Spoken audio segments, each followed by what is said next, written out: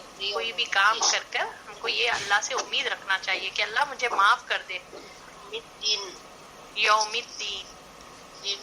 جی میں وہی ہے، میننگ میم، میننگ اے اللہ مجھے معاف کر، میرے خطاؤں کو معاف کر دے یوم الدین، یوم جزا کے دن.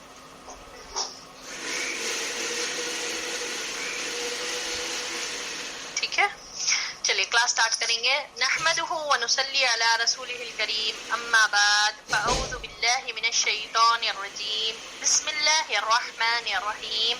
رب اشرح لی صدری ویسر لی امری واحلل عقدۃ من لسانی یفقهوا قولی ربی زدنی علما اللہم فقہنی فی دینی اللہم انی اسألک علما نافعا ورزقا طیبا وعملا متقبلا اللهم صل على محمد وعلى آل محمد كما صليت على إبراهيم وعلى آل إبراهيم إنك حميد مجيد اللهم بارك على محمد وعلى آل محمد كما باركت على إبراهيم وعلى آل إبراهيم إنك حميد مجيد. اب حلف الفضول کے بعد اب عملی زندگی، آپ صلی اللہ علیہ وسلم کا عمل کیسا تھا زندگی میں، ہم وہ دیکھیں گے. نبی صلی اللہ علیہ وسلم یتیم پیدا ہوئے اور اپنے دادا پھر چاچا کی کفالت میں پرورش پائی، یہ ہم سب لوگوں نے پڑھا. والد سے وراثت میں جو کچھ ملا تھا اس سے کچھ ہونے والا نہ تھا، یعنی بہت کم ملا تھا، جسے گزارا نہیں ہو سکتا تھا، بہت کم تھا. لہٰذا جو ہی آپ صلی اللہ علیہ وسلم ہلکے پھلکے کام کے لائق ہوئے، اپنے ردائی بھائیوں کے ساتھ دیار بنی سعد میں بکریاں چرانے لگے.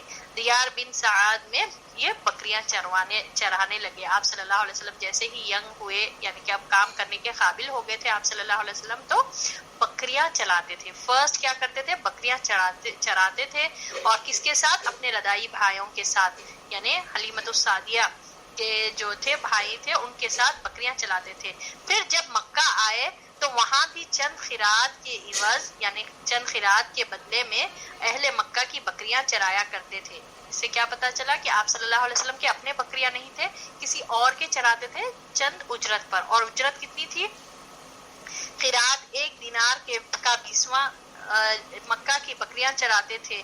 خیرات 1 دینار کا 20واں یا 24واں حصہ ہوتا ہے، جس کی قیمت اس زمانے میں بمشکل 80 یا 90 روپے ہو سکے گی. یعنی کہ آج کل کے دور میں اتنے کم پیسوں پر چند خیرات کے بدلے میں یہ اہل مکہ کے بکریاں چراتے تھے. اور کتنا خیرات کیا ہے؟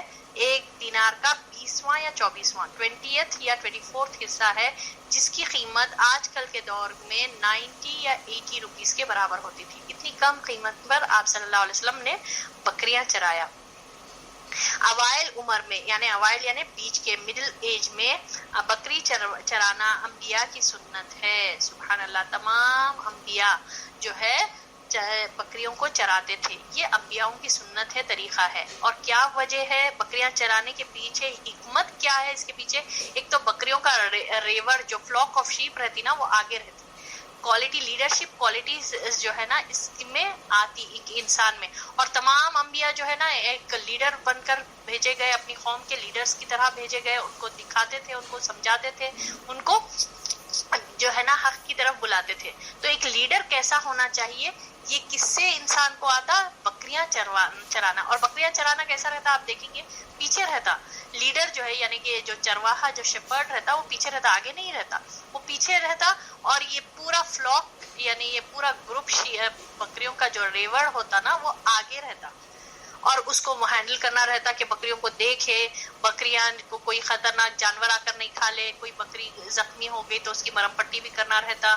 ٹھیک ہے، بہت صبر کا کام ہے بکریاں چرانا، تاکہ یہ کوالٹی ڈیولپ ہو. یہ مقصد ہوتا ہے، یہ اس کے پیچھے حکمت ہے. شیپرڈ، سبحان اللہ. تو اب یہاں پر جو ہے نا بکریاں آپ صلی اللہ علیہ وسلم نے بھی سٹارٹنگ میں، آپ صلی اللہ علیہ وسلم جو فرسٹ کام کرے وہ بکریاں چرائے. اور بکریاں چرائے تھے پھر چند پیسوں کے بدلے ہی. تو اپنے بکریاں نہیں تھے آپ صلی اللہ علیہ وسلم کے، کسی اور کے بکریاں چرواتے تھے، اور چند پیسوں کے لیے. ٹھیک ہے، زیادہ پیسہ نہیں ملتا تھا. اور بکریاں چرانا جو ہے نا انبیاء کی سنت ہے، یہ یاد رکھنا. تمام انبیاء جتنے بھی آئے سب نے بکریاں چرائے، جس سے لیڈرشپ کوالٹی ٹریننگ ہوتی. آج دیکھیے لیڈرشپ کوالٹیز کے لیے اتنا کاؤنسلنگ کیا جاتا، بڑے بڑے پروگرامز، بڑے بڑے انسٹیٹیوٹس ہیں کہ لیڈرشپ کوالٹیز گین کرنے کے لیے. یہاں سے اللہ نے ایک ٹریننگ کا ایک ذریعہ بتایا کہ کس طرح سے بکریوں کو چروا کر ایک جو ہے نا لیڈرشپ کوالٹی جو ہے نا ٹرین ہو سکتی. اور ایک کیا ہے اس کے پیچھے حکمتیں تو بہت ہے. ایک احساس ذمہ داری. تو آپ جب بکریاں جو ہے نا جانور ہے، صبح ہی اٹھ جاتے، ان کے حساب سے آپ جو ہے نا نیند نہیں لے سکتے. وہ جیسے ہی اٹھ جائیں پھر ان کو چروانے کے لیے لے کر جانا پڑتا. یہ نہیں ہوتا کہ آپ 8 بجے جانا ہے، 7 بجے جانا ہے کہ میں بولوں کہ نہیں میں تھوڑی اور نیند لے لوں اور میں 8 بجے لے کر جاؤں. یہ نہیں ہوگا. ٹھیک ہے، برابر احساس ذمہ داری، ریسپانسبلٹی کا جو ہے نا احساس، وہ ڈیولپ ہوتا. یہ بکریاں چروانے کے پیچھے یہ امپورٹنس ہے، یہ اس کے پیچھے کی حکمت ہے. اور تمام انبیاء جو ہے نا بکریاں چروائے، ٹھیک ہے، اور بکریوں کا خیال رکھنا ہوتا. پھر اب بکریاں چرواتے وقت بھی اگر آپ دیکھیں اس کے حکمتیں، جتنے بھی چرواہے رہتے وہ نیچر یعنی اللہ کی قدرت کی نشانیاں بہت دیکھتے. پہاڑوں کی طرف جاتے، سبحان اللہ، آسمان کے نیچے کچھ کھانے پینے کا کچھ بڑا انتظام نہیں ہوتا، راستے میں جو بھی مل جاتا کچھ پیڑ کے وہ مل جاتے، ٹھیک ہے، تو وہ کھا لیتے تھے.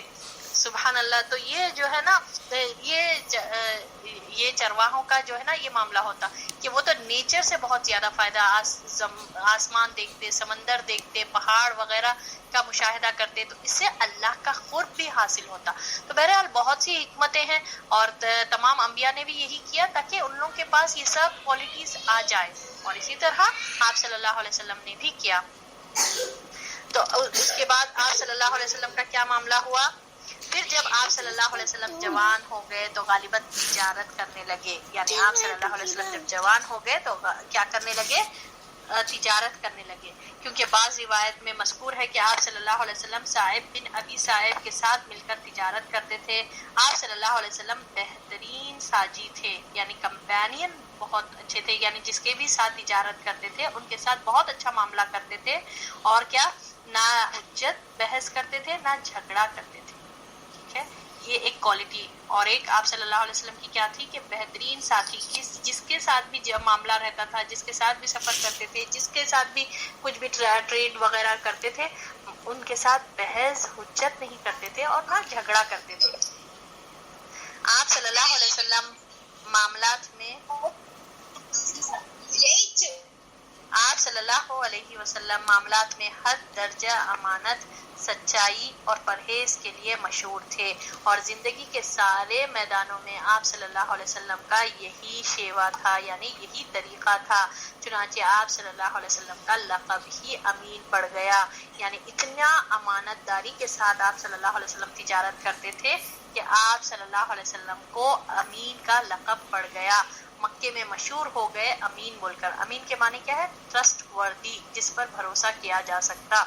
اور اتنا زیادہ امانت داری آپ صلی اللہ علیہ وسلم نے دکھائی، حد درجے امانت دار تھے. سچائی، سچ بولنا، ہمیشہ سچ بولنا. اور پرہیزگاری یعنی کہ بحث مباحثے میں نہیں پڑنا، جھگڑوں میں نہیں پڑنا، گناہوں سے بچتے رہنا. یہ آپ صلی اللہ علیہ وسلم رائٹ فرام دا بگننگ آپ صلی اللہ علیہ وسلم کے کوالٹیز تھے. یہی کوالٹیز کی وجہ سے آپ صلی اللہ علیہ وسلم تمام مکے میں کس لقب سے مشہور ہوئے؟ امین یعنی کہ دا ٹرسٹ وردی. ملک شام کا سفر اور حضرت خدیجہ رضی اللہ تعالی عنہا کے مال کی تجارت. آپ صلی اللہ علیہ وسلم کی یہی شہرت سن کر خدیجہ رضی اللہ تعالی عنہا نے آپ صلی اللہ علیہ وسلم کو تجارت کے لیے اپنے مال کی پیشکش کی. وہ شرف اور مال دونوں لحاظ سے قریش کی سب سے معزز خاتون تھی اور لوگوں کو کچھ اجرت پر اپنا مال تجارت کے لیے دیا کرتی تھی. انہوں نے پیشکش کے ساتھ یہ بھی عرض کیا کہ وہ آپ صلی اللہ علیہ وسلم کو سب سے اچھی اجرت دے گی. ٹھیک ہے. اب یہی آپ صلی اللہ علیہ وسلم اسی امین کے لقب سے مشہور ہوئے. سب کو پتا تھا کہ بہت زیادہ امانت دار ہے، سچے ہیں. اور جو ہے نا خدیجہ رضی اللہ تعالی عنہا یہ ایک قریش کی معزز ریسپیکٹیبل خاتون تھی، بہت زیادہ ویلدی بھی تھے. اور ان کا معاملہ کیا تھا کہ یہ جو ہے نا شرف اور مال بھی بہت زیادہ تھا. لوگوں کو جو ہے نا اپنا مال جو ہے کچھ اجرت پر بیچنے کے لیے دیتی تھی. جب کبھی بھی کوئی قافلہ جاتا تھا تو ان کو اپنا مال دیتی تھی، وہ بیچ کر پروفٹ جو آتا تھا اس میں سے تھوڑا اجرت دیتی تھی. تو آپ صلی اللہ علیہ وسلم کی یہ باتیں سن کر پھر معلوم ہوا تھا، ریپوٹیشن آپ صلی اللہ علیہ وسلم کا پتہ چلا، تو آپ صلی اللہ علیہ وسلم کو پھر انہوں نے اپنا مال بھی تجارت کے لیے دیا تھا. کون؟ خدیجہ رضی اللہ تعالی عنہا نے. تو پھر اس کے بعد اور یہ بھی بات کہی کہ اچھی اجرت دیں گے، یعنی اب تک جتنا جو لوگوں سے ملتا ان سے زیادہ اجرت دینے کا یہ وعدہ کیا تھا. ٹھیک ہے، کلیئر ہے یہاں تک؟ آگے بڑھوں؟ چل پھر اب کیا ہوا؟ آپ صلی اللہ علیہ وسلم کس کے ساتھ گئے تھے تجارت پر؟ جو خدیجہ رضی اللہ تعالی عنہا کا مال لے کر آپ صلی اللہ علیہ وسلم نے ان کے غلام میسرہ، ٹھیک ہے یہ یاد رکھنا، کس کے ساتھ سفر کیا؟ ان کے غلام میسرہ کے ساتھ ملک شام کا سفر کیا. وہاں خرید و فروخت کی، یعنی تجارت کی. خوب نفع ہوا اور اس قدر برکت ہوئی کہ پہلے کبھی نہیں ہوئی تھی. پھر مکہ واپس آئے اور امانتیں ادا فرما دی. سبحان اللہ. پھر آپ صلی اللہ علیہ وسلم نے کیا کیا؟ جب خدیجہ رضی اللہ تعالیٰ عنہ نے اپنا مال دیا اور ساتھ میں اپنے غلام کو، یعنی ان کے پاس جو سرونٹ تھے ان کا میسرہ ان کا نام تھا، ان کو بھیجایا ساتھ میں.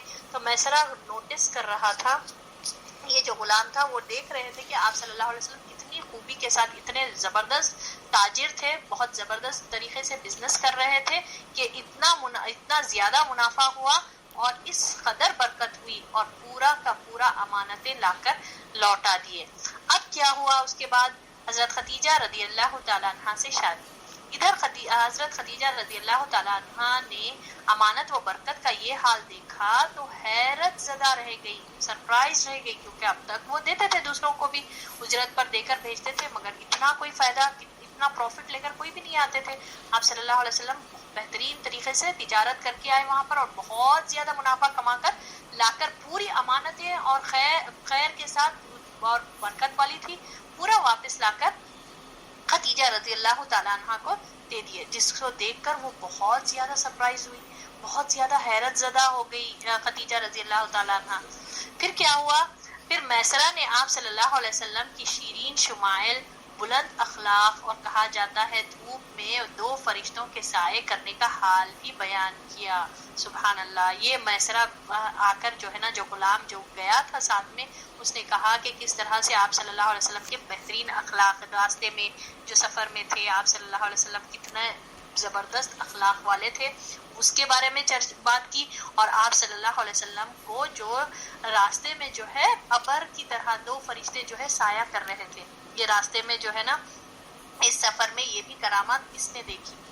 کون؟ میسرہ نے دیکھا. اور میسرہ آ کر خدیجہ رضی اللہ تعالیٰ عنہ سے بتا دیے کہ ایسا ایسا آپ صلی اللہ علیہ وسلم میں ایسے گڈ کوالٹیز بھی ہے، اور یہ کہ آسمان سے 2 بادل کی طرح 2 فرشتے جو ہے نا سایہ کر، جہاں جہاں بھی آپ صلی اللہ علیہ وسلم چلتے تھے تو یہ بادل جو ہے نا آپ صلی اللہ علیہ وسلم کو سایہ شیڈ دیتے تھے.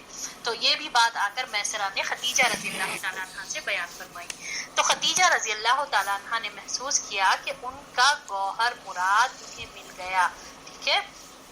چنانچہ انہوں نے آپ صلی اللہ علیہ وسلم کے پاس اپنی ایک سہیلی کو بھیج کر شادی کی خواہش کا اظہار کیا. آپ صلی اللہ علیہ وسلم نے تجویز پسند کی اور چچاؤں سے گفتگو کی. انہوں نے حضرت خدیجہ رضی اللہ تعالیٰ عنہ کے چچا عمر بن اسد کو پیغام بھیجا. بات طے ہو گئی اور بنو ہاشم اور سرداران قریش کی ایک مجلس میں 20 اونٹ اور کہا جاتا ہے 6 اونٹ مہر پر نکاح ہو گیا. خطبہ نکاح ابو طالب نے دیا جس میں اللہ کی حمد و ثنا کی. پھر آپ صلی اللہ علیہ وسلم کے فضل و شرف کا ذکر کیا. اس کے بعد ایجاب و قبول کے کلمات کہے اور مہر بیان کیا. کس طرح شادی ہوئی؟ پہلے تو خدیجہ رضی اللہ تعالیٰ عنہ بہت سرپرائز ہو گئے. خدیجہ رضی اللہ تعالیٰ عنہ بہت سرپرائز ہو گئے اتنی خیر اور برکت دیکھ کر. پھر اس کے بعد میسرہ سے بھی کوالٹی سنے کہ بہت بہترین اخلاق والے ہیں، اور یہ جو ہے نا اخلاق والے ہیں، اور فرشتے جو ہے نا بادل کی طرح سایہ کر رہے تھے. تو وہ لوگ سمجھ گئے کہ یہ ہی میرے جو ہے نا اب یہ میرے شوہر بن سکتے، میں ان کے ساتھ نکاح وہ کرنا چاہتی ہوں. خواہش ظاہر کی کس کے تھرو؟ ایک فرینڈ کے. ٹھیک ہے. فرینڈ کا نام نفیسہ کہا جاتا. ٹھیک ہے. فرینڈ کے ذریعے سے پیغام بھیجایا تو آپ صلی اللہ علیہ وسلم کو بھی پسند آیا رشتہ. ٹھیک ہے. آپ صلی اللہ علیہ وسلم نے بھی پسند کیا، مگر ہاں بڑوں کے مشورے کے ساتھ. چچاؤں سے بھی یہ بات کہی گئی، پھر چچاؤں نے بھی ایکسیپٹ کیا کیونکہ معزز خاتون تھے قریش کے. ایک تو دولت مند تھے، ویلدی تھے، اور آگے ہم پڑھیں گے کہ کتنے بہت سے لوگ جو ہے نا لائن میں تھے خدیجہ رضی اللہ تعالیٰ عنہ سے نکاح کرنے کے لیے، مگر کسی کو وہ ہر ایک کو انکار کر دیتی تھی. تو بہرحال چاچاؤں نے بھی ایکسیپٹ کیا، اور چچائیں جا کر خدیجہ رضی اللہ تعالیٰ عنہ کے چچا عمر بن اسد، ٹھیک ہے، ان سے ان لوگوں نے بات کی اور رشتہ طے ہو گیا. اور پھر رشتہ طے ہونے کے بعد کتنے اونٹ؟ 20 اونٹ یا کہا جاتا ہے 6 اونٹ. ٹھیک ہے. اس بات میں اختلاف ہے، کچھ لوگوں نے کہا کہ 6 اونٹ، کچھ لوگ کہتے ہیں کہ 20 اونٹ تھے. یہ مہر. ٹھیک ہے. مہر کا سلسلہ بھی پہلے سے ہی تھا، اسلام سے پہلے بھی مہر وغیرہ جیسا حرمت والے مہینوں کا تھا حکم اسی طرح مہر بھی دیا جاتا تھا نکاح کے ٹائم پر. تو 20 یا کہا جاتا ہے کہ 6 اونٹ پر مہر طے ہوا اور خطبہ نکاح کس نے دیا؟ ابو طالب نے دیا. ٹھیک ہے, اس طرح سے یہ معاملہ پیش آیا. اس کے بعد یہ ملک شام سے واپسی کے 2 مہینے اور چند دن کے بعد کی بات ہے, جب آپ صلی اللہ علیہ وسلم جب گئے تھے تجارت کے سلسلے میں ملک شام, پھر واپس آ کر خدیجہ رضی اللہ تعالیٰ عنہ کو اپنا مال دے دیے. تو اس کے بعد 2 مہینے کے بعد یہ واقعہ, یعنی کہ آپ صلی اللہ علیہ وسلم کا نکاح خدیجہ رضی اللہ تعالیٰ عنہ سے پیش آیا. کتنے؟ 2 مہینے اور چند دن کے بعد. اس وقت آپ صلی اللہ علیہ وسلم کی عمر 25 سال تھی اور حضرت خدیجہ رضی اللہ تعالیٰ عنہ کی عمر مشہور قول کے مطابق 40 سال تھی.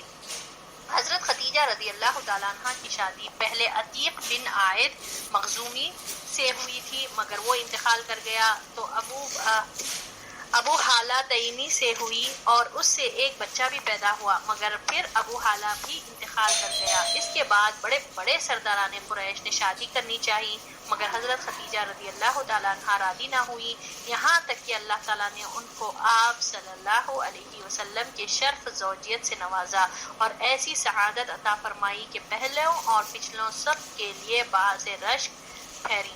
کتنے سبحان اللہ, اتنی سمجھدار, ایک تو سمجھدار خاتون تھی, تاجر خاتون تھی, پہلے تو بیوہ.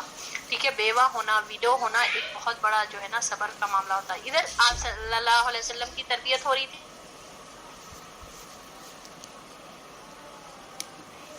اسرار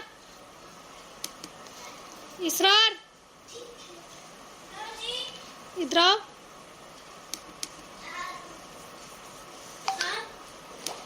کیا ہوا؟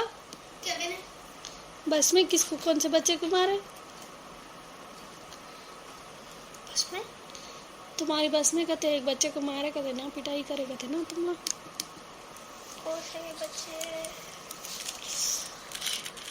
شادی کا وہ پڑھ رہے تھے.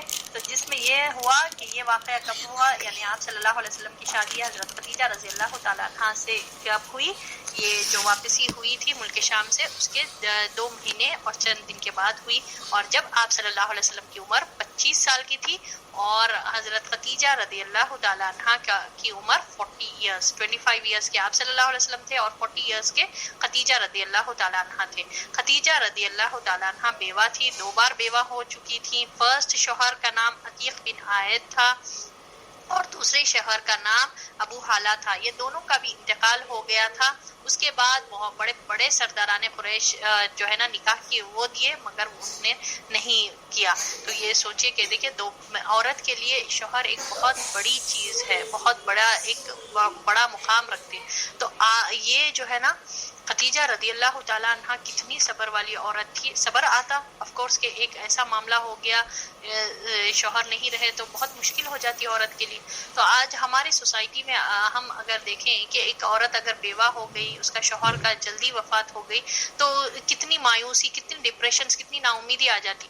اور پھر دوسری دفعہ بھی بیوہ ہوئی تو پھر پتہ نہیں نیگیٹو باتیں کرتے. ٹھیک ہے, یہ شوہر یہ صحیح عورت نہیں ہے, اس کے قدم صحیح نہیں ہے, بیکار. یہ باتیں ہمارے معاشرے میں آج بہت عام ہیں. اور مایوسی وغیرہ نہیں, وہ جو ہے نا کتنی عام ہوتی. تو یہ اس سے پتہ چلتا ہے کتنی اسٹرانگ بہادر قسم کی عورت تھی, کتنی سمجھدار تھی. تجارت بھی کرے, پھر ٹھیک ہے اپنا وہ بھی کرے. ایسا نہیں ہے کہ مایوس ہو کر, نا امید ہو کر, بالکل زندگی سے جو ہے نا امید ہو کر بیٹھ گئے. نہیں, اس سے ہم کو ایک بہت بڑا لیسن ملتا کہ ایک عورت کو اللہ نے یہ طاقت دی ہے. اور جب بھی کوئی بھی مصیبت اور مشکل آئے نا, جب بھی کوئی مشکل اور مصیبت آئے, یہ ہم پر ہے کہ میں کیا کرتی ہوں. کیا میں اس کو ہے نا پازیٹیولی لیتی ہوں یا پھر اس میں اسی کو غم کی طرح لے کر جو ہے نا اس میں ہی پورا ڈپریشن کا شکار ہو جاتی ہوں. بلکہ پازیٹیولی اللہ کی مدد سے پازیٹیولی اٹھنا, اس کے لیے کھڑے ہونا, اس سے لڑنا, جدوجہد کرنا, یہی جو ہے نا ہم کو اپنا دین سکھاتا. تو یہی کرنا چاہیے ہم کو. ایسا نہیں کہ اپنے آپ پر سیلف پٹی کر لے کر کہ میرے ساتھ تو یہ معاملہ ہو گیا, اب تو اتنی بڑی مشکل آ گئی, ماں باپ چلے گئے یا پھر شوہر کا انتقال ہو گیا یا پھر کچھ بھی جو بھی مصیبت اللہ کی طرف سے آئی. تو سبحان اللہ, اس کو ہم کو فیس کرنا چاہیے اور اپنے آپ کو سیلف پٹی کا شکار ہو کر کے میرے معاملے اپنے آپ سے ہی ہمدردیاں ہوں اور جو ہے نا نا امیدی اور ڈپریشن کی حالت میں چلے جائے, بالکل غم, دنیا ہی ختم ہو گئی جیسا معاملہ کرے, یہ نہیں ہونا چاہیے. ایک بہت بڑا لیسن, ہم کو لیسنز بھی سیکھنا چاہیے سیرت پڑھتے ہوئے. تو یہاں پر عورت کا کردار, اس سے پہلے بھی اگر آپ دیکھیں جو ہے حضرت ہاجرہ علیہ السلام کا کردار. ہاجرہ علیہ السلام کو ابراہیم علیہ السلام کون سے کیسے سچویشن پر, کہاں پر, جہاں دور دور تک زندگی لائف ایگزسٹ ہی نہیں کرتی تھی, وہاں ویسے مقام پر بالکل اپنے بچے کے ساتھ, چھوٹے بچے کے ساتھ چھوڑ کر آ گئے. اور انہوں نے کیا جواب دیا تھا, اے ابراہیم کیا یہ اللہ کی طرف سے ہے؟ تو ابراہیم علیہ السلام نے صرف اپنی سر ہلا کر کہا کہ ہاں. تو انہوں نے کہا کہ تو پھر اللہ مجھے ضائع نہیں کرے گا. یہ یقین, یہ جو ہے نا مثبت سوچ, یہ پازیٹیو سوچ انسان کو جو ہے نا ہمیشہ آگے بڑھاتا. اور سوچئے کیا وہ ان کو جو ملکیت ملی تھی زمزم کا کنواں, اللہ نے کیسا باقی رکھا. ان کی وہ جو صفا سے مروہ تک وہ دوڑیں, عورت ہونے کے ناطے, ہم تو عورت کو اتنا اپنے آپ کو اتنا سیلف پیٹی کر لیتے کہ ہم عورت ہیں, ہم کیا کر سکتے, کچھ نہیں کر سکتے. یہ ہے نا ہمارے سامنے یہ بڑے بڑے مثال ہیں. ہاجرہ علیہ السلام کس طرح سے صفا سے مروہ اپنی بچے کے خاطر دوڑتے رہی, اور اللہ نے کیسا کنواں عطا فرمایا جو آج تک کے لیے بھی ایک لیونگ میریکل ہے اور قیامت تک رہے گا ایک لیونگ میریکل. اور کس طرح سے عبد المطلب کو خواب میں دکھا کر اس کنویں کو واپس وہ کر دیا گیا, حالانکہ جو ہے نا اب کئی عرصے بند رہا, آلموسٹ کہا جاتا کہ 300 سال تک بند رہا, گم گیا تھا کنواں, پتہ ہی نہیں چل رہا تھا, بالکل کمپلیٹ بند کر دیا, مگر اللہ نے باقی رکھا. سبحان اللہ. ابراہیم علیہ السلام کی کیسے کیسے چیزیں باقی رکھی. تو یہ ہمارے لیے لیسن ہے. اور ادھر خدیجہ رضی اللہ تعالیٰ عنہ 2 بار بیوہ ہونے کے بعد نا امید نہیں ہو گئی. ٹھیک ہے, شوہر ایک بڑی چیز ہوتی ہے عورت کے لیے, مگر اس کے باوجود وہ اپنی تجارت برابر کرتے تھے. پھر اس کے بعد آپ صلی اللہ علیہ وسلم جیسی شخصیت ان کے نکاح میں آئے, اور کیا یہ زبردست کردار والی عورت تھے, آگے ہم دیکھیں گے. تو ہم کو ہے نا اس سے یہ لیسن لینا چاہیے, عورت اپنے آپ کو سیلف پٹی کا شکار ہو کر اپنے آپ کے جو ہے نا مشکلوں کو, مصیبتوں کو بتا کر, ٹاسک بتا کر یہ نہیں کرنا چاہیے, بلکہ اللہ کی مدد سے اس کو فیس کرنا چاہیے. یہ ہم کو لیسن ملتا. اب کیا ہوا, نبی صلی اللہ علیہ وسلم کی حضرت خدیجہ رضی اللہ تعالیٰ عنہ سے اولاد. حضرت خدیجہ رضی اللہ تعالیٰ عنہ نبی صلی اللہ علیہ وسلم کی پہلی بیوی تھی. ان کے جیتے جی یعنی ان کی زندگی میں آپ صلی اللہ علیہ وسلم نے کسی اور سے شادی نہیں کی. آپ سوچئے آپ صلی اللہ علیہ وسلم کتنے ینگ تھے, 25 ایئرس کے تھے, اور خدیجہ رضی اللہ تعالیٰ عنہ 40 ایئرس کے, آلموسٹ 15 ایئرس کا ڈفرنس. مگر اس کے باوجود کبھی آپ صلی اللہ علیہ وسلم نے دوسری عورت کی طرف نگاہ نہیں ڈالی, یا پھر ینگ عورتیں چاہیے ایسا بھی نہیں کیا معاملہ. ان کی زندگی میں کبھی دوسرا نکاح نہیں کیا. آپ صلی اللہ علیہ وسلم کی تمام اولاد بھی انہی سے تھی, صرف ابراہیم ماریہ خدیات سے تھی. ان کی اولاد کے نام یہ ہیں, یعنی کہ حضرت خدیجہ رضی اللہ تعالیٰ عنہ اور آپ صلی اللہ علیہ وسلم کی اولاد کے نام کیا ہیں, پہلے قاسم, پھر زینب, پھر رقیہ. پہلے قاسم ہوئے نا, تو اسی وجہ سے آپ صلی اللہ علیہ وسلم کو ابو قاسم کہہ کر بلایا جاتا تھا. ٹھیک ہے, پھر زینب, پھر رقیہ, پھر ام کلثوم, پھر فاطمہ, پھر عبداللہ.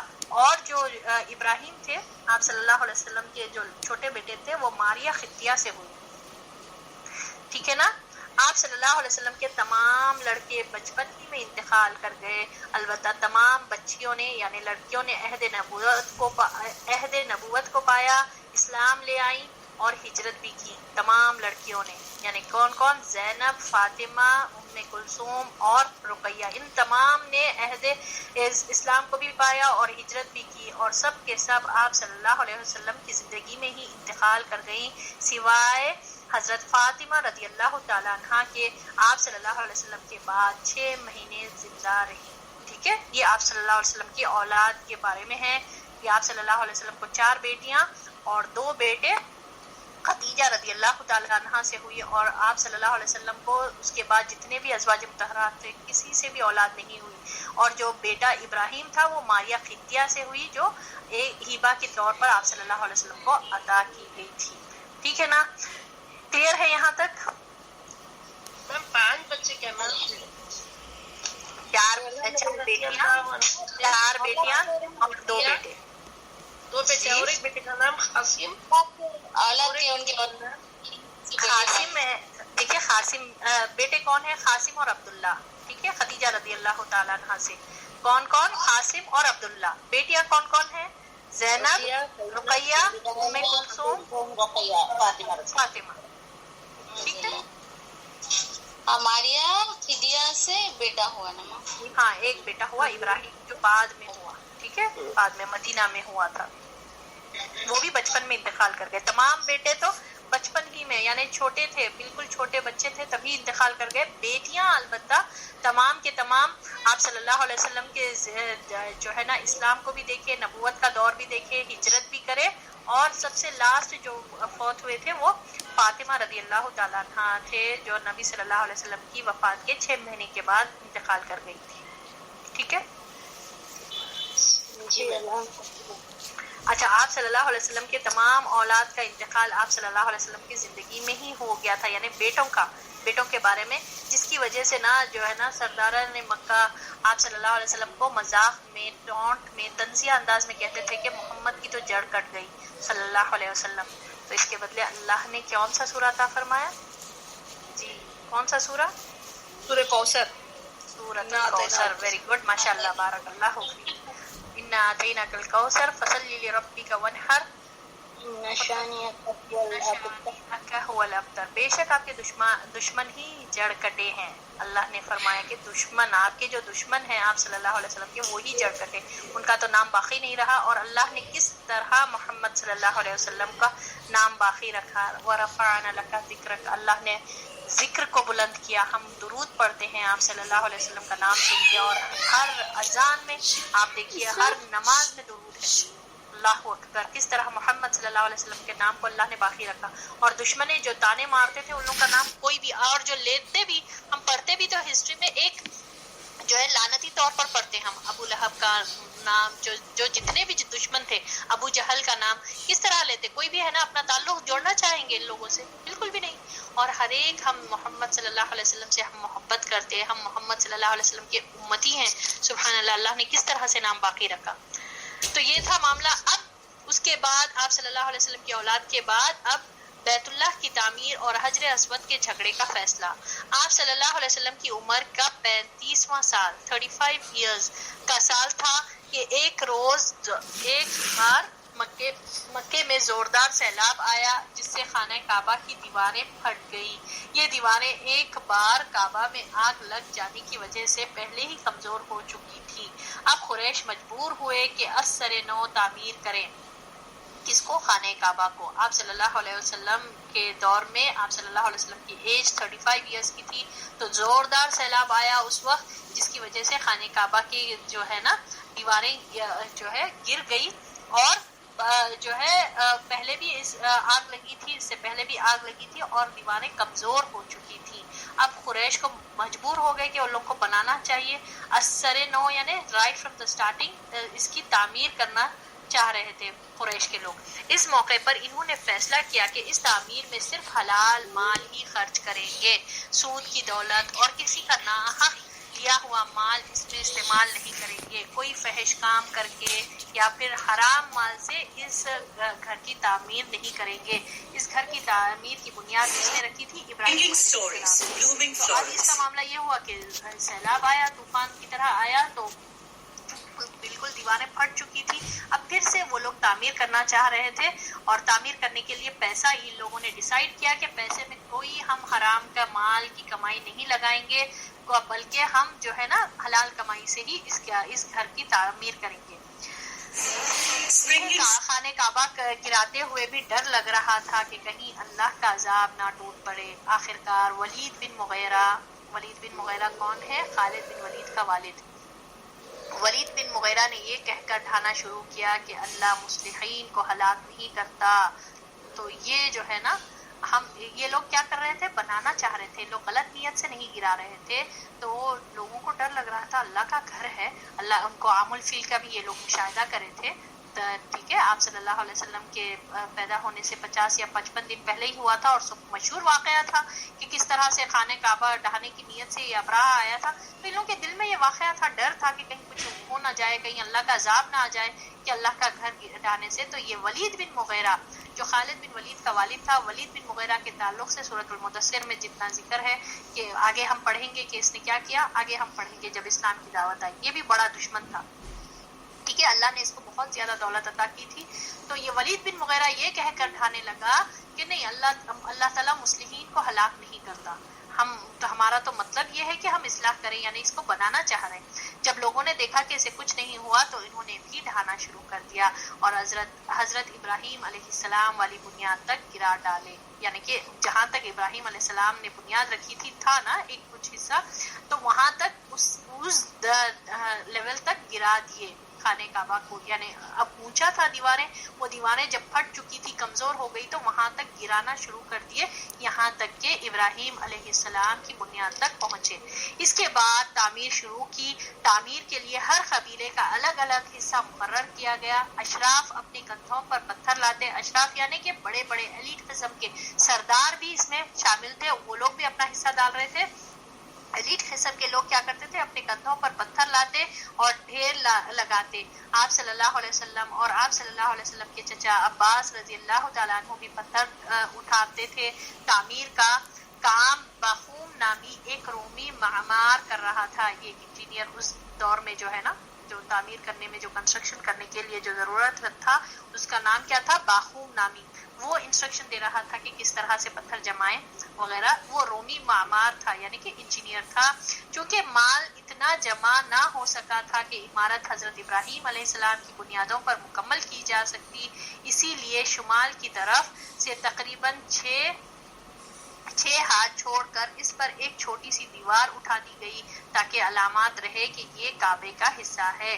اسی کو حجر اور حتیم کہتے ہیں. جو آج آپ دیکھ رہے ہیں نا, آج کے دور میں جو سیمی سرکل بنا ہوا ہے, وہاں تک تھا کعبہ, مگر ان کے پاس پیسے نہیں تھے. یہ لوگ ڈیسائیڈ یہ کر رہے تھے کہ صرف حلال کمائی سے تو اتنا پیسہ جمع نہیں ہو سکا, تو دیوار اتنا ہی اٹھائے جو آج خانہ کعبہ کا جو ہم دیکھ رہے ہیں. اور وہ جو ہے نا, وہاں پر ایک جو ہے چھوٹی سی دیوار اٹھا دیے, جو آج ہم سیمی سرکل میں دیکھتے ہیں, جس کو حتیم کہا جاتا, وہ بھی کعبے کا حصہ ہے. حتیم میں اگر آپ نماز پڑھیں تو اٹس لائک کہ آپ کعبے میں نماز پڑھیں. اور ہمارے لیے کتنی آسانی ہے, دیکھیں سبحان اللہ, ہر کوئی جا کے کعبے کے اندر نماز نہیں پڑھ سکتا, تو حتیم میں جو لوگ نماز پڑھے ان کے لیے عام لوگوں کو بھی وہاں کھولا جاتا. تو یہ اللہ تعالیٰ کی ایک حکمت ہے کہ اللہ کے عام بندوں کو بھی موقع ملے. خاص بندے ہی جا سکتے نا کعبے کے اندر جا کر, کعبے میں ہر ایک کو تو نہیں ملتا یہ شرف, کسی بہت وی آئی پی لوگ ہی چاہتے وہاں پر. تو حتیم میں نماز پڑھنا اٹس لائک کہ کعبے میں نماز پڑھنا, وہ کعبے کا ہی حصہ تھا. کعبہ اتنا وہاں تک تھا, اتنا لینتھ تھی کعبے کی, مگر ان کے پاس پیسے نہیں تھے, اس وجہ سے ان لوگوں نے تعمیر نہیں کیا. جب دیوار حجر اسود تک اٹھ چکی تو ہر سردار نے چاہا کہ وہی حجر اسود کو اس جگہ سے رکھنے کا شرف, اس کی جگہ پر رکھنے کا شرف حاصل کرے. یعنی سب کی خواہش ہوئی حجر اسود کے کو جو ہے نا وہاں پر رکھے, اس کی اصل جگہ پر رکھے. اس پر سخت جھگڑا اٹھ کھڑا ہوا جو 4-5 روز تک جاری رہا. 4-5 days, اور قریب تھا کہ حرم میں خون خرابہ بھی ہو جاتا. اب لوگ ہر ایک کی خواہش, یہ جتنے بھی قبیلے تھے, بڑے بڑے سردار تھے, سب بول رہے کہ نہیں میں رکھوں گا. یہ حجر اسود کا ایک جھگڑا, بہت بڑا جھگڑا ہوا, 4 سے 5 دن تک چلا, اور قریب تھا کہ خون خرابہ بھی ہو جاتا. ٹھیک ہے, اتنا زیادہ جھگڑا ہوا. لیکن ابو امیہ نے, جو سب سے زیادہ عمر رسیدہ تھا, یہ کہہ کر فیصلہ کیا کہ ایک صورت پیدا کر دی کہ مسجد حرام کے دروازے سے جو شخص پہلے داخل ہوا اس سے ہم جھگڑے کا حکم مان لیں گے. لوگوں نے یہ تجویز, یعنی اس آئیڈیا کو منظور کر لیا. اللہ کی مشیت دیکھیں کہ اس کے بعد سب سے پہلے جو شخص داخل ہوئے وہ آپ صلی اللہ علیہ وسلم تھے. سبحان اللہ. اور قریش نے دیکھتے ہی کیا کہا, ھذا الامین ودینہ ھذا محمد, یہ محمد صلی اللہ علیہ وسلم ہیں جو کہ امین ہیں, ہم ان سے راضی ہیں. ٹھیک ہے, تو اب یہ ہوا, بہت دنوں تک جھگڑا چلتے رہا. تو ایک شخص جو بہت زیادہ عمر والا تھا, بزرگ تھا, وہ ابو امیہ اس کا نام تھا, اس نے کہا کہ اچھا ٹھیک ہے, ایک کام کریں گے ہم کہ اب جو ہے نا حرم میں جو سب سے پہلے نیکسٹ ڈے فجر کی نماز, یعنی جو بھی نماز ان لوگوں نے طے کیا تھا, جو سب سے پہلے داخل ہوگا ہم اس سے فیصلہ کرائیں گے, اس کو ہم حاکم بنائیں گے. وہ جو بھی فیصلہ کریں گے ہم جو ہے نا اس کو منظور کریں گے. اور اللہ کی شان دیکھیے سبحان اللہ, وہ فرسٹ جو داخل ہوئے وہ محمد صلی اللہ علیہ وسلم ہی تھے. لوگوں نے دیکھتے ہی کہا کہ یہ تو امین ہے, یہ تو امانت دار ہے, یہ تو پورے مکے میں مشہور تھے آپ صلی اللہ علیہ وسلم اسی لقب کے کہ ہم راضی ہیں محمد سے صلی اللہ علیہ وسلم کہ اب وہ جو بھی فیصلہ کرے ہم اس کو ایکسیپٹ کریں گے. تمام لوگوں نے اس کو ایکسیپٹ کیا اور کتنے بہترین طریقے سے دیکھیے یہ معاملہ سولو ہوا. پھر آپ صلی اللہ علیہ وسلم ان کے پاس پہنچے تو آپ صلی اللہ علیہ وسلم کو تفصیل بتائی گئی. آپ صلی اللہ علیہ وسلم کو نہیں معلوم تھا کہ کیا ہوا, جھگڑے چل رہے ہیں, یہ ہو رہا, تو تفصیل بتائی گئی کہ ایسا ہوا. پھر بعد میں ابو امیہ ہمارے کو یہ تجویز دیے, یہ آئیڈیا دیے کہ ایسا ہوگا, تو آپ ہی پہلے شخص تھے جو داخل ہوئے, اب آپ فیصلہ کریں. تو آپ صلی اللہ علیہ وسلم نے اس کا حل یہ نکالا کہ ایک چادر لی. کتنا بہترین ہے دیکھیں آپ صلی اللہ علیہ وسلم اس کو شرف جان کر فوری جا کر رکھ دیے نہیں, بلکہ کس طرح سے کام ایک ٹیم بنا کر کس طرح سے دیکھیں سب کی خیر خواہی کا آپ صلی اللہ علیہ وسلم نے وہ کیا. کیا کیا, ایک چادر لی, اس میں حجر اسود رکھا, سینٹر میں حجر اسود رکھا, اور سب سرداروں سے کہا کہ اس کا کنارہ پکڑ لیں. اللہ اکبر. پورے یہ چادر 4 اسکوائر میں رہتی, تو ہر ایک کو کہا کہ کارنرز پکڑ لے اور حجر اسود کو بیچ میں رکھا. اب سب خوش, سب نے اٹھایا جیسا ہوا. یہ کتنا بہترین طریقے سے آپ صلی اللہ علیہ وسلم کی, سے پتہ چلتا کہ کتنے عقل مند تھے, کتنے حکمت, کتنے وائز تھے آپ صلی اللہ علیہ وسلم. آپ صلی اللہ علیہ وسلم نے کیا کیا, پھر سب نے سب کو چادر پکڑنے کا حکم دیا, اور سب نے ایسا ہی کیا. جب چادر حجر اسود کی جگہ تک پہنچ گئی تو آپ صلی اللہ علیہ وسلم نے اپنے مبارک ہاتھ سے حجر اسود کو اس کی جگہ پر رکھ دیا. یہ اتنا عمدہ فیصلہ تھا, یہ اتنا عمدہ فیصلہ تھا کہ اس پر سب خوش ہو گئے. تو سبحان اللہ, اسے پتہ چلتا کہ آپ صلی اللہ علیہ وسلم کتنے وائز تھے, کتنا بہترین فیصلہ تھا. یہ 4-5 دن سے جنگ چل رہی, لڑائی چل رہی, فساد کی طرح ہوا, قریب تھا کہ خون خرابہ بھی ہو جاتا تھا, مگر یہ جو ہے نا آپ صلی اللہ علیہ وسلم کتنی بہترین طریقے سے اس کا سالو کیا. اور حجر اسود جو ہے, حجر اسود کے تعلق سے آپ صلی اللہ علیہ وسلم نے کیا فرمایا, یہ جنت کا پتھر ہے. جنت کا پتھر اگر زمین پر ہے تو وہ یہ حجر اسود ہے, اور حجر اسود بہت سفید تھا. 2 پتھر ہے جو زمین پر موجود ہے, وہ ہے حجر اسود اور مقام ابراہیم. اللہ نے ان دونوں کا نور لے لیا. اگر ان دونوں کے نور کو اللہ باقی رکھتا تو تمام مشرق اور مغرب یعنی روشن ہو جاتے. سبحان اللہ. اس کے تعلق سے آپ صلی اللہ علیہ وسلم نے فرمایا. تو یہ حجر اسود, اور کہا جاتا ہے یہ بہت وائٹ سفید پتھر تھا, مگر لوگوں کے گناہوں کی وجہ سے یہ بلیک ہو گیا, اس لیے اس کا نام حجر اسود پڑ گیا. مگر یہ جو پتھر جب آیا تھا جنت سے, اور ہم ابراہیم علیہ السلام کے واقعے میں پڑھے تھے کہ ابراہیم علیہ السلام جب گھر کی تعمیر کر رہے تھے, دعا کر رہے تھے آپ ابراہیم علیہ السلام اور اسماعیل علیہ السلام کہ اللہ ہم سے یہ کام لے اور ہماری ہی نسل میں سے ایک ایسے شخص کو بھیج جو لوگوں کا تزکیہ کرے. وہ سب ہم لوگوں نے پڑھا قرآن میں, سورۃ البقرہ کی آیتیں ہیں, آخری 1 پارے کے لاسٹ آیتیں ہیں. تو یہ ابراہیم علیہ السلام جب چاہ رہے تھے کہ ایک ایسا پتھر آئے جو بالکل فکسڈ ہو, پورا تعمیر ہو گیا, ایک چھوٹا جگہ باقی رہ گئی تھی, اور آپ ابراہیم علیہ السلام کو سمجھ میں نہیں آ رہا تھا کہ یہاں کون سا پتھر رکھے. تو وہ چاہ رہے تھے کہ یہ ایسا قسم کا پتھر آئے جو کمپلیٹلی فکس ہو. تو وہ ڈھونڈ رہے تھے, دونوں باپ بیٹے ڈھونڈ رہے تھے پتھر, مگر اللہ نے جنت سے بھیجا یہ پتھر. تو حجر اسود کی یہ خاصیت ہے سبحان اللہ. اور حجر اسود کا بوسہ لینے کے تعلق سے آپ صلی اللہ علیہ وسلم نے بھی فرمایا کہ موقع ملنے پر لینا چاہیے اس کا بوسہ لینا. اور ہم جو طواف سٹارٹ کرتے ہاتھ دکھا کر دور کی طرف حجر اسود کو ہی ہاتھ دکھاتے نا, سبحان اللہ. اس کا حجر اسود کے تعلق سے یہ آتا, اور مقام ابراہیم, یہ دونوں جنت کے پتھر ہیں. اللہ اکبر. مگر ہے نا اس کو ہاتھ لگا کر, وہ بعض لوگ مقام ابراہیم کو بھی ہاتھ لگا کر وہ لینا چاہتے, یہ نہیں کرنا چاہیے. ٹھیک ہے. زید بن حارثہ کا ایک واقعہ ہے آپ صلی اللہ علیہ وسلم کا جو ہے نا, انشاءاللہ ہم یہ پہلے پڑھ لیں گے, اس کے بعد میں آپ کو یہ واقعہ بتاتی ہوں. خیر بہرحال یہ حجر اسود ہے. حجر اسود زمین سے 1.5 میٹر, اب اس کے تعلق سے کیا ہے, حجر اسود زمین سے 1.5 میٹر 1.5 میٹر بلندی پر ہے, اور دروازہ تقریباً 2 میٹر اونچا ہے. قریش نے اسے اتنا اونچا اس لیے رکھا تاکہ اس کی ان کی اجازت کے بغیر کوئی شخص کعبے میں داخل نہ ہو سکے. دیواریں 18 ہاتھ بلند ہیں, جبکہ جبکہ پہلے 9 ہاتھ تھی. اندرون کعبہ 2 لائنوں میں 6 کھمبے یعنی 6 پلرز کھڑے کیے گئے ہیں اور 15 ہاتھ کی بلندی پر چھت لگائی گئی ہے، جبکہ پہلے نہ کھمبے تھے نہ چھت تھا. تو یہ کعبے کے اندر کا وہ بتایا جا رہا ہے. نبوت سے پہلے آپ صلی اللہ علیہ وسلم کی سیرت. آپ صلی اللہ علیہ وسلم کو نبوت ملنے سے پہلے، اللہ تعالیٰ نبی بنا کر بھیجنے سے پہلے آپ صلی اللہ علیہ وسلم کا کردار کیسا تھا، کیسی سیرت تھی، کیسے اخلاق تھا، کیسا وے آف لائف تھا، کیسی زندگی آپ صلی اللہ علیہ وسلم گزارتے تھے. آپ صلی اللہ علیہ وسلم بچپن ہی سے سلیم العقل، پاک دامن اور بھرپور نظر، بہترین اخلاق اور عمدہ عادات کا سب سے بلند نمونہ تھے. سچائی اور امانت، مردانگی اور شجاعت، عدل اور حکمت، زہد اور قناعت، بردباری اور عفت، صبر اور شکر، حیا اور وفا، خیرخواہی اور تواضع سب میں ممتاز تھے. بھلائی اور احسان میں آپ صلی اللہ علیہ وسلم کا کوئی ثانی نہ تھا.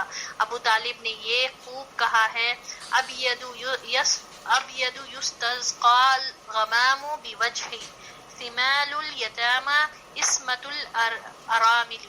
وہ گورے مکھڑے والا جس کی برکت سے ابر رحمت برستا ہے، وہ یتیموں کا سہارا ہے اور بیواؤں کا نگہبان ہے. یہ ابو طالب نے یہ اشعار آپ صلی اللہ علیہ وسلم کے بارے میں کہا تھا. آپ صلی اللہ علیہ وسلم بڑی صلہ رحمی کرتے تھے، لوگوں کا بوجھ اپنے سر لے لیتے تھے، کنگال کی ایسی مدد فرماتے تھے کہ وہ مالدار ہو جاتا تھا یا روزگار سے لگ جاتا تھا. مہمان کی میزبانی کرتے اور مصیبت کے مارے ہوں سے تعاون فرماتے. اللہ نے آپ صلی اللہ علیہ وسلم کی حفاظت کی اور مہربانی کا خاص انتظام فرمایا تھا، اور قوم کے اندر پھیلی ہوئی خرافات اور یہ جو شرک اور بدعت وغیرہ تھے اور برائیوں کے خلاف آپ صلی اللہ علیہ وسلم کے دل میں نفرت ڈال دی. یہ اللہ کی طرف سے بہترین طور پر اللہ نے حفاظت فرمائی تھی. چنانچہ آپ صلی اللہ علیہ وسلم بتوں کی عید پر حاضر نہ ہوتے تھے، نہ شرک کے میلوں میں جاتے تھے. آپ صلی اللہ علیہ وسلم آستانوں یا غیر اللہ کے نام پر ذبح کیا ہوا جانور کھاتے نہ تھے اور نہ بتوں کو چھوتے تھے اور نہ ان سے تقرب حاصل کرتے تھے. لات اور عزا کی قسم تو سننا بھی گوارا نہ فرماتے تھے. شراب نوشی اور کھیل کود کی مجلسوں سے آپ صلی اللہ علیہ وسلم انتہائی دور رہتے تھے. ایسی کسی مجلس میں آپ صلی اللہ علیہ وسلم نے کبھی بھی شرکت نہ فرمائی، حالانکہ یہی مجلسیں جوانوں کی تفریح اور دوستوں کی جائے ملاقات ہوا کرتی تھی. یعنی آپ صلی اللہ علیہ وسلم کا نبوت سے پہلے کا کردار تھا. کس طرح سے تھے آپ صلی اللہ علیہ وسلم؟ بچپن ہی سے انٹیلیجنٹ تھے، سمجھدار تھے، سلیم العقل یعنی کہ انٹیلیجنٹ تھے، سمجھدار تھے بہت زیادہ، پاک دامن، کبھی کوئی گناہ کے کام نہیں کرے، پاک دامن تھے اور بھرپور قوت کے مالک تھے. قوت کیسی تھی؟ اور سبحان اللہ، اس کا ہم حلیمۃ السعدیہ کے بارے میں ہم لوگوں نے دیکھا کہ 4 سال تک انہوں نے وہاں پر وہ بدوق ویسے معاشرے میں آپ صلی اللہ علیہ وسلم نے وہاں پر یعنی کہ بچپن گزارا اور بہت زیادہ مضبوط ہو گئے، پٹھے مضبوط ہو گئے تھے آپ صلی اللہ علیہ وسلم. اس وجہ سے آپ صلی اللہ علیہ وسلم بہت زیادہ قوت کے مالک بھی تھے. اور جوانی اور پختگی کا زمانہ آیا تو آپ صلی اللہ علیہ وسلم کی خوبیاں اور نکھر کر آئیں. کیا تھے آپ صلی اللہ علیہ وسلم؟ درست سوچ یعنی صحیح سوچ، پازیٹیو ایٹیٹیوڈ، آپٹیمسٹ جس کو کہا جاتا، بہترین اخلاق، زبردست کیریکٹر آپ صلی اللہ علیہ وسلم کے اخلاق تھے. اور عمدہ عادات، آپ صلی اللہ علیہ وسلم کے عمدہ عادات، اور عمدہ عادات بھی کیا تھے؟ قناعت پسند آپ صلی اللہ علیہ وسلم تھے. اور اس میں سب سے بلند نمونہ تھے سچائی اور امانت اسی وجہ سے تومین کہا جاتا تھا. مردانگی اور شجاعت یعنی اتنے زیادہ قوت والے تھے. عدل اور حکمت، عدل کرتے تھے. زہد اور قناعت یعنی جتنا ملا اس پر قناعت پسندی کرتے تھے.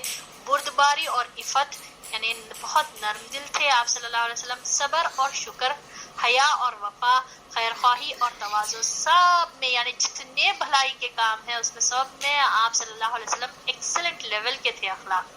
اللہ اکبر. اور ہمارے جب لیڈر ایسے ہیں، ہم جس کے امتی ہیں تو ہم کو کیسے ہونا چاہیے؟ سبحان اللہ، ہم میں بھی یہ پورے کوالٹیز ہوں تو تبھی ہم امتی کہلانے کے قابل ہوں گے نا. تو یہ آپ صلی اللہ علیہ وسلم رائٹ فرام دا بگننگ، ابھی نبوت نہیں ملی تھی اس سے پہلے سے یہ کوالٹیز سب میں تھے. اور کسی کو اتنا زیادہ عطا کرتے تھے بھلائی اور احسان میں کہ آپ صلی اللہ علیہ وسلم کا کوئی سیکنڈ ایگزامپل نہیں تھے. اتنا زیادہ آپ صلی اللہ علیہ وسلم لوگوں کی مدد کرتے تھے.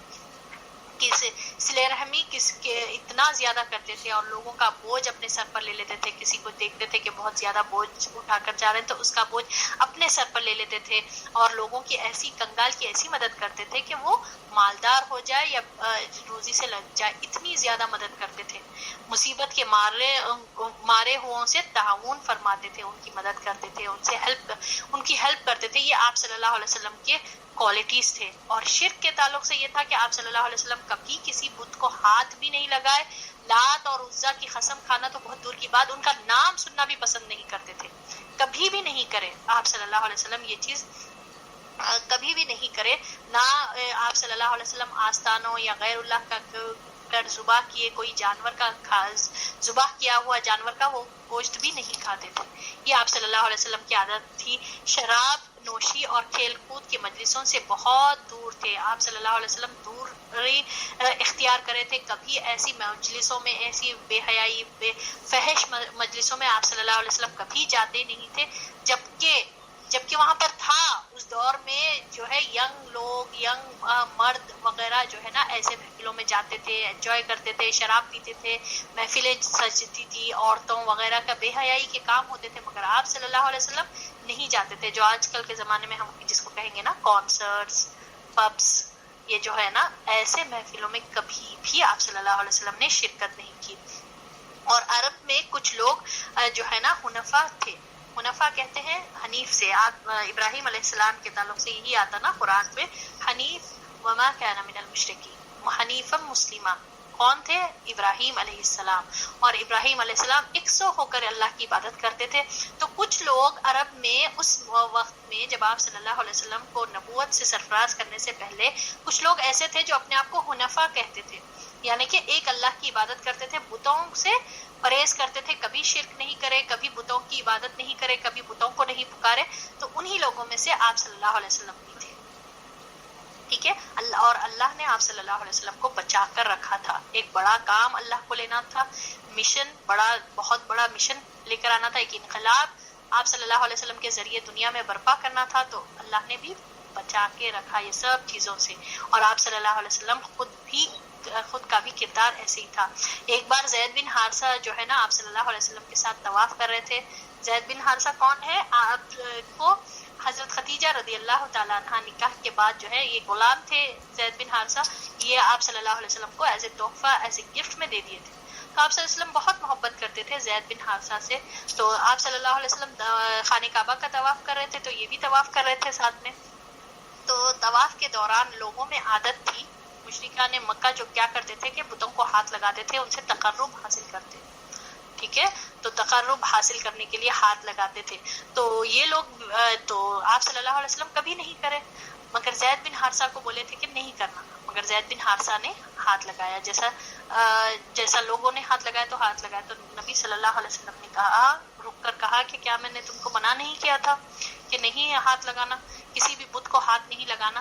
تو بہرحال اسے پتا چلتا کہ آپ صلی اللہ علیہ وسلم اتنا ناپسندیدہ کرتے تھے, خود بھی نہیں کرتے تھے اور جو ہے نا زید بن حارثہ کو بھی منع کرے تھے. ٹھیک ہے نا. تو یہ آپ صلی اللہ علیہ وسلم کی کردار ہے, یہ آپ صلی اللہ علیہ وسلم ہیں, ہمارے جو لیڈر ہیں, ہمارے جو تمام انبیاء کے لیڈر کی کوالٹیز, اتنے پیارے کوالٹیز نبوت سے پہلے ہی. ٹھیک ہے. تو یہ آپ صلی اللہ علیہ وسلم ہیں اور ہم کو بھی یہی چیز جو ہے نا سیکھنا چاہیے. اور دیکھیے آج بھی لوگ ہے نا طواف کرنے جاتے وقت یا پھر جو ہے مدینہ جاتے وقت جالی کو ہاتھ لگاتے, تقرب حاصل کرتے, یہ صحیح نہیں ہے. ٹھیک ہے. بس وہاں پر جانا ہے ہم کو, کسی پتھر کو جالی کو ہاتھ لگا کر لگانے سے کچھ نہیں ہوتا, کچھ نہیں ہوتا. حجر اسود کے تعلق سے عمر رضی اللہ تعالیٰ عنہ فرماتے ہیں کہ جب اس کا بوسہ لے کر یہ فرمائے کہ اے حجر اسود تو بس ایک پتھر ہے, میں نے محمد صلی اللہ علیہ وسلم کو تجھے تو چومتے ہوئے دیکھا, اسی لیے میں بھی چوم رہا ہوں. مجھے تجھ سے کچھ یعنی قرب حاصل نہیں کرنا ہے, کچھ جو ہے نا جو لوگ کرتے ویسا مجھے تجھ سے کچھ معاملات درکار نہیں ہے, میرا رب تو اللہ ہے. یہ عمر رضی اللہ تعالیٰ عنہ کہتے تھے. تو یہ ہے بس یہ ایک سنت ہے حجر اسود کو چومنا, یا اور اس کے لیے لوگ لڑائی جھگڑے کرتے, اتنا مشکل سے جا کر اب دھکم دھکی ہوتی. اب تو بہرحال وہ تو اسٹاپ ہی ہو گیا, اب تو بند ہی ہو گیا یہ چیزیں. تو یہیں تک رکھیں گے آج عملی زندگی. کل ہم دیکھیں گے کہ کس طرح سے نبوت کا دور آپ صلی اللہ علیہ وسلم پر شروع ہوا، اور یہاں سے اب بہترین معاملات ہم پڑھیں گے، اور آپ صلی اللہ علیہ وسلم کے کردار کو اور زیادہ خوبی سے ہم پڑھیں گے اور اس سے لیسن سیکھیں گے. آج کا جو بہترین لیسن ہے وہ عورتوں کے لیے یہ تھا کہ عورت کو بھی اسٹرانگ ہونا چاہیے، اور اللہ نے بنایا، اللہ تعالیٰ ملٹیپل ٹاسک عورت کو دیا. ایک گھر کی ذمہ داری، عورت کی تربیت، بچوں کی تربیت کی ذمہ داری عورت پر ہے. اور عورت یہ نہ کہے کہ گلے شکوے نہ کریں اپنی استطاعت کے مطابق کہ شوہر نہیں وہ کرتے میں ہی پورا کرنا ہوں، یہ نہیں کرنا چاہیے، بلکہ ہم اپنا ڈالیں، اپنا رول دیں. اللہ آپ کو چوز کرے یہ سوچ کر خوش ہو، اللہ کے لیے کریں. آپ جتنا اپنی اولاد کو جو تربیت، آپ کا عمل تو ضائع نہیں ہوگا. جو بھی آپ عمل کریں گے اپنی اولاد کے لیے، جو ان کو نیکی کی طرف بلائیں گے، ان کو نمازوں کی طرف بولیں گے، کریں گے، تو آپ کا تو عمل ضائع نہیں ہوگا. اب اس کے بعد آپ جتنی بھی اچھی تربیت دے دیے، اس کے بعد ان کے اوپر ہے، جب وہ میچور ہو جائیں گے، وہ سمجھ جائیں گے اچھائی کی طرف ان کا راستہ، اور جو ہے اللہ ہدایت کے راستے پر رکھے گا تو وہ رہیں گے. تو ہمارا جو کام ہے وہ رول ادا کرنا ہے، وہ ادا کرنا چاہیے ہم کو.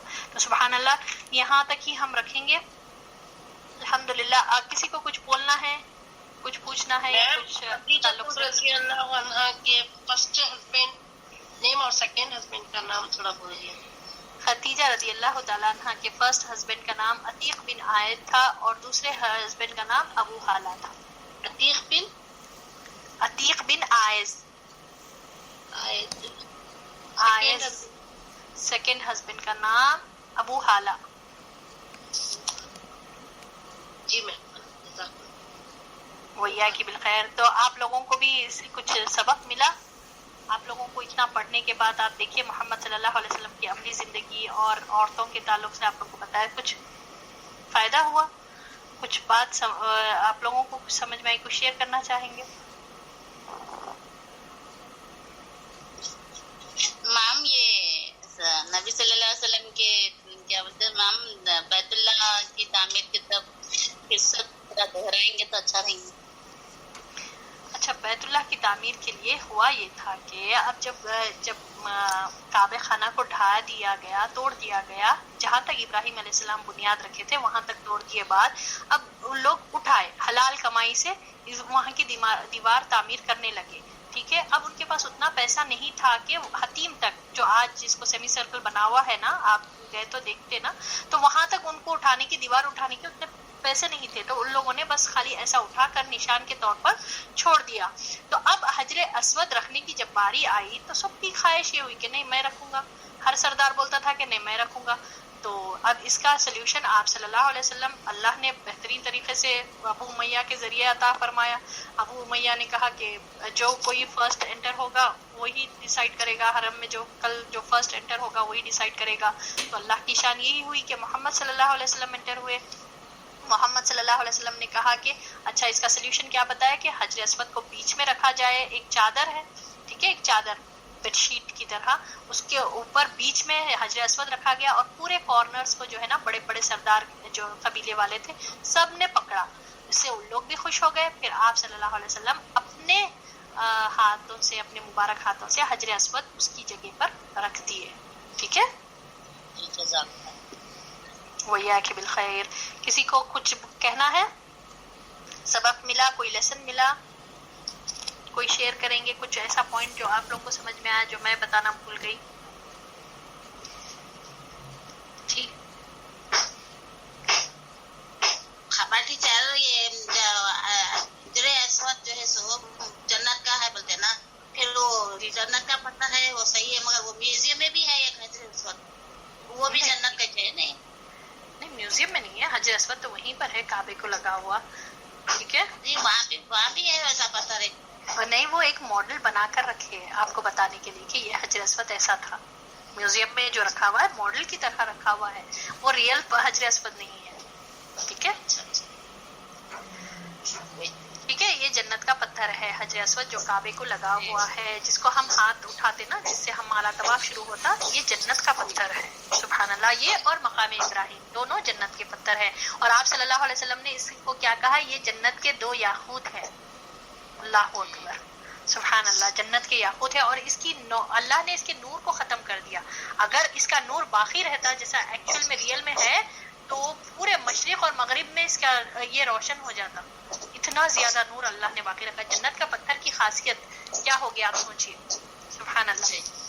تو اللہ سے دعا ہے کہ ہم لوگوں نے جتنا پڑھا, جتنا سیکھا عورتوں کے تعلق سے, کہ ایک مضبوط سوچ, ہمیشہ ایک مثبت سوچ کے ساتھ آگے بڑھنا چاہیے, کبھی مشکلات کو ذکر نہیں کرنا چاہیے. یہ اللہ سے دعا ہے کہ ہم اپنے زندگیوں میں بھی ہم امپلیمنٹ کریں. اور آپ صلی اللہ علیہ وسلم کا جو کردار تھا, جو اخلاق کا جو رویہ تھا, آپ صلی اللہ علیہ وسلم کا جو عملی زندگی تھی, جو کردار تھا, وہ اللہ سے دعا ہے کہ اللہ تعالیٰ ہم کو بھی وہ عطا فرمائے. رائٹ فرام دا بگننگ آپ صلی اللہ علیہ وسلم ایسے ہی تھے. امانت داری اور سچائی یہ ایک مسلمان کو ہونا چاہیے کہ ہمیشہ سچ بولے اور جس کی امانت جو ہے نا اس کو ادا کرے, اتنا پورا اسی کے جتنا اس کے جو اس کا ہے اس کو ادا کرے. یہ ہے امانت داری, ٹرسٹ وردی. ٹھیک ہے. اللہ سے دعا ہے کہ اللہ تعالیٰ ہمارے پڑھنے کو, ہمارے بیٹھنے کو قبول فرمائے. اور اللہ سے دعا ہے کہ اللہ تعالیٰ اس محفل کا شمار اپنے بہترین محفلوں میں فرمائے اور اس کا اجر ہم کو بہترین طریقے سے دنیا میں بھی اور آخرت میں بہترین خزانے کی شکل میں ہم کو عطا ہو. آمین یا رب العالمین. وآخر الدعوانا الحمد للہ رب العالمین. سبحان ربک رب العزت عما یصفون وسلام علی المرسلین والحمد للہ رب العالمین. سبحانک اللہم وبحمدک نشہد ان لا الہ الا انت نستغفرک ونتوب الیک. السلام علیکم ورحمۃ اللہ وبرکاتہ.